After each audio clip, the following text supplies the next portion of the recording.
What's up, guys? Welcome back to another episode on my gasser build, I guess. So we got a couple more parts that just showed up. Some fuel fittings and stuff. Nothing all that extravagant. A little bit of maintenance stuff. Some new spark plug wires have come in. We can finally start doing the brake lines. I'm waiting on a little tubing bender. I could shove a socket in my vise and hand bend them all, but I'm just gonna wait for the tubing bender to show up. That way I can make some nice, good brake lines for this front. The rear's already ran.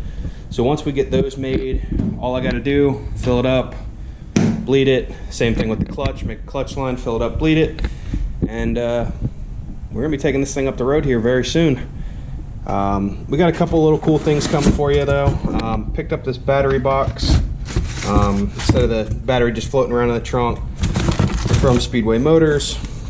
We've got the gasket kit I ordered off eBay for my tail lights. So those are pretty cool. And my trunk lock finally came in. We'll open that up and I'll show you what we got going on there.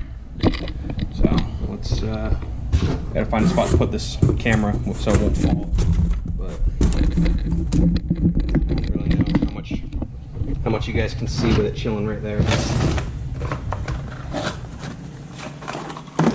Got the new cylinder, and that'll be put in the trunk tonight.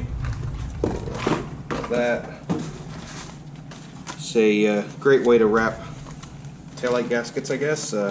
Newspaper. Newspaper's good for everything. But this is what we got going for those. You'll see. There we go. Got the little trim for around the bezel itself where it meets the car. New gaskets for the where the lens sits on the bezel. And I don't even know what this is. It's just a piece of cardboard so they don't bend. But that's pretty cool. So now I don't have to take the taillights back off again once I put them on. After that, this is a cool part that we got going on. I'm not 100% sure how I want to mount this, but got our brackets.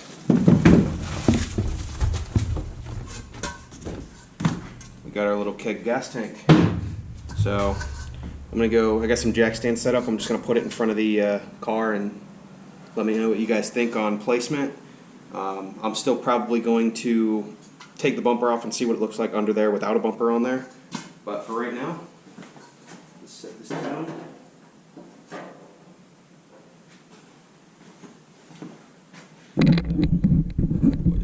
I'm not 100% sure of how I feel about this, but there we go.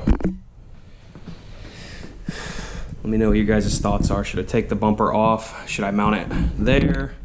Should I mount it a little bit higher, like up here on top of the bumper?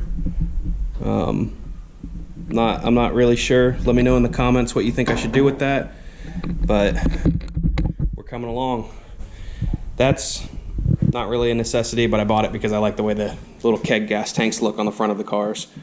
So, all right, let's get started on these plug wires.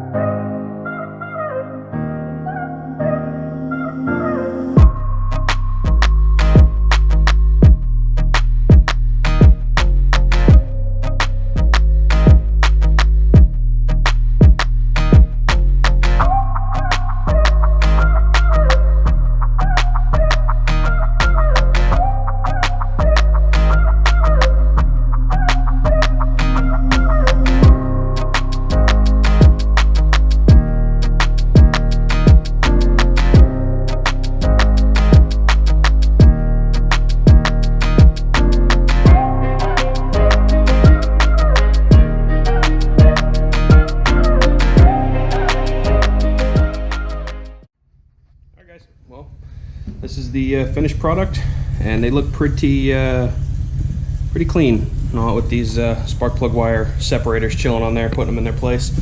I think the yellow would have looked a little better, but I don't really care about aesthetics, but hopefully she'll get a little more bang for her buck out of these plug wires. This side was a little harder to work with. they're supposed to be cut to length for a 302. I should have just got a spool of the wire and the end caps and just made my wires myself. I still might do that because all these are a little long, but it does fix our issue of, you saw how those plug wires down there were touching the headers before. Now that they have the angled fitting on them, they're nowhere near touching anymore on any of the spots. It definitely does look cleaner than it did before with how they're separated out and all that, but to be continued. We'll start working on this trunk lock and maybe my tail lights. We'll put the bezels in those. I'm not going to get into too much tonight. It's already dark out, and let's be 100% real. It's the day after New Year, so I'm a little tired. Had a little too much to drink last night, so we'll keep it light today. But I also wanted to say thank you guys. Oh, that light's a little bright.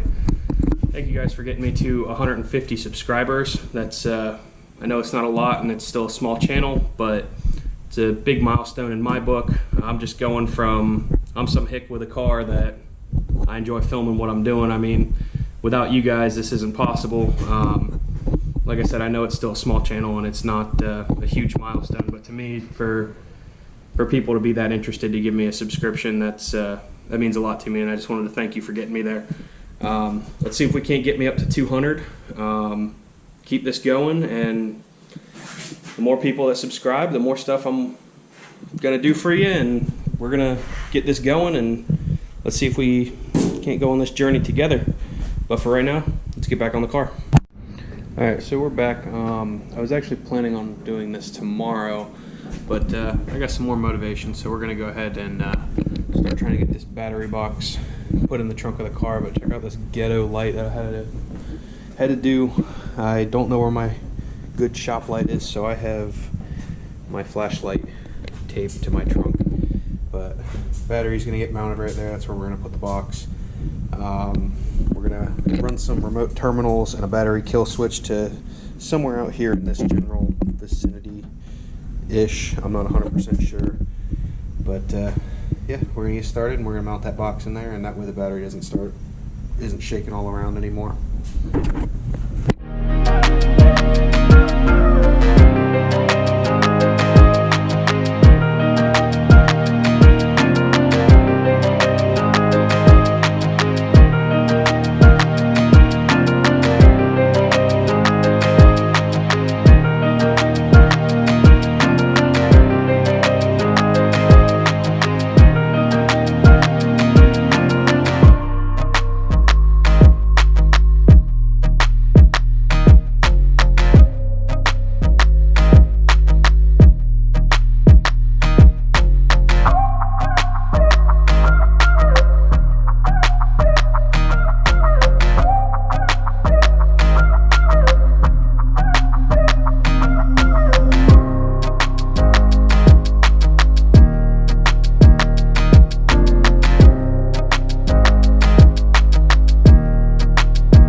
Alright guys, well, we got the battery box in. As you can tell, it's in there pretty nicely, good and firm, ain't going anywhere. So we started to work on this trunk lock cylinder, trying to get the cylinder installed, but it doesn't seem to want to go in. Like, it goes in, but then it doesn't want to turn once it's all the way in, and I have it lined up. It's getting to be a pain, but I'll kind of show you exactly what's happening with it. So bear with me while I set this camera up. So if you look deep down in there, you see that little piece that spins? Well, this little peg right here sits on that. The key spins, and that unlocks the trunk, because when that spins, it moves this and pulls the lever to release the lock. the key comes out, but when the key comes out, this pin right here cannot be depressed when the key's in this position. If you spin it enough, feel a little click. There it goes, right there. And then the pin depresses. And then you put the key in on this groove, make sure your lock is lined up. And it slides right in. Seems like it would fit, right?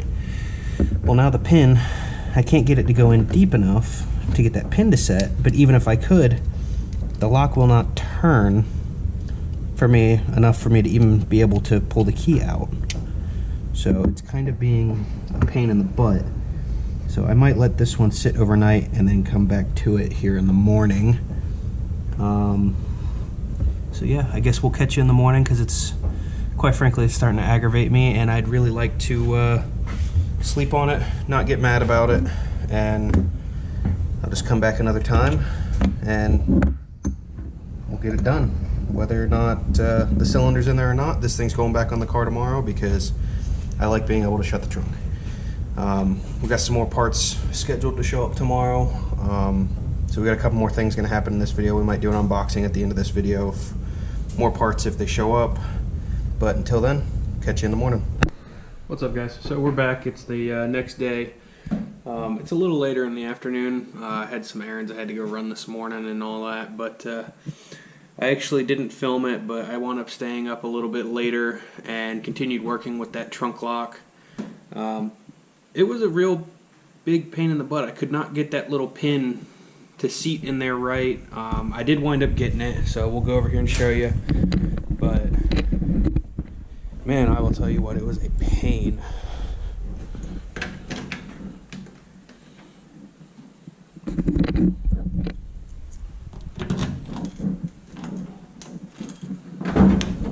Bam. And then there's the battery box that we also installed last night as well. You can see how the key up here is in there. Now it spins freely. Locked. So that's that. I'm happy with it. It's not the prettiest job, and I had to do a little bit of grinding with it and stuff, but it's definitely starting to come together for little odds and ends like that. But what we're going to start with first today is we had some more packages come in. So we're going to go through these and see what showed up, what didn't.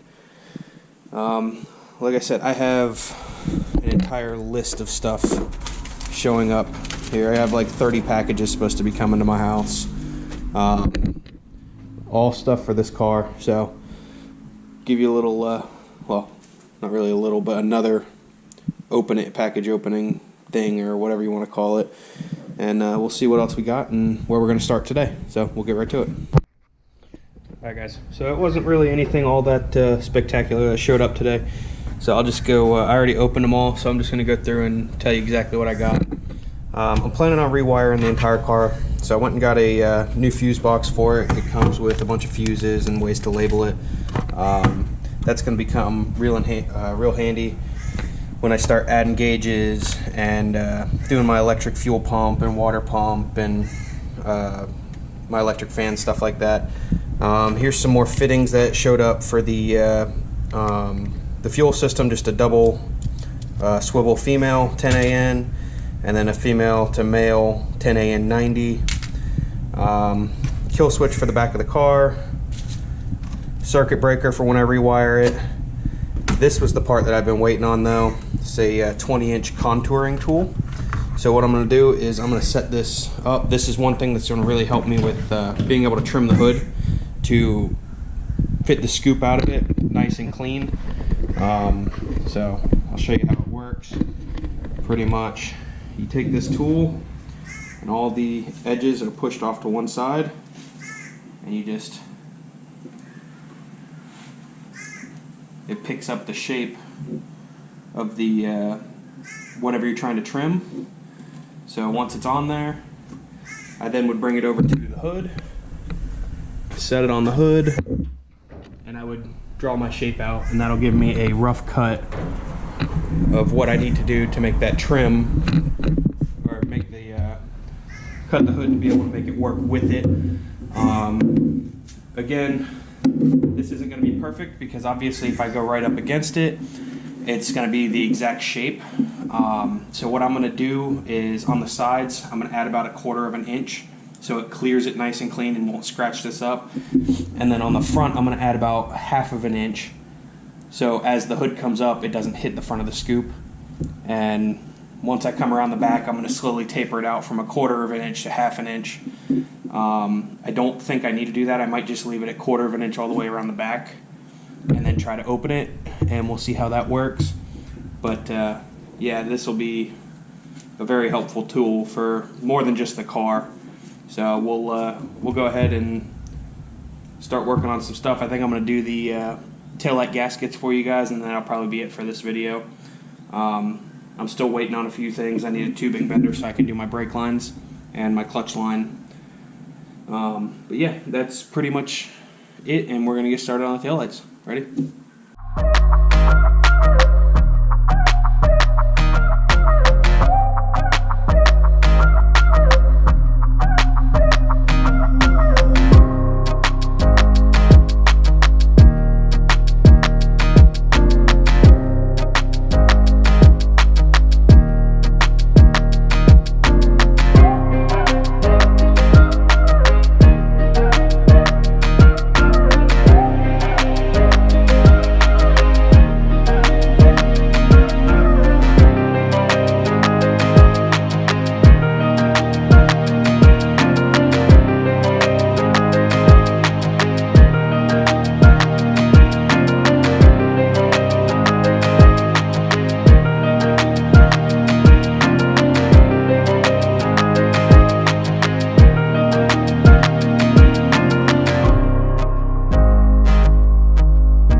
Alright guys, well you see that that's done, so pretty much just had to get the new gaskets for under the lens and right here. I'm gonna have a lot of electronics in the trunk of the car here in the near future, and I want it to be as weather tight as possible. I've been looking for the weather stripping that goes all in here, and stuff like that is pretty hard to find, but we're gonna have the battery back here, obviously, circuit breaker, kill switch, remote terminals.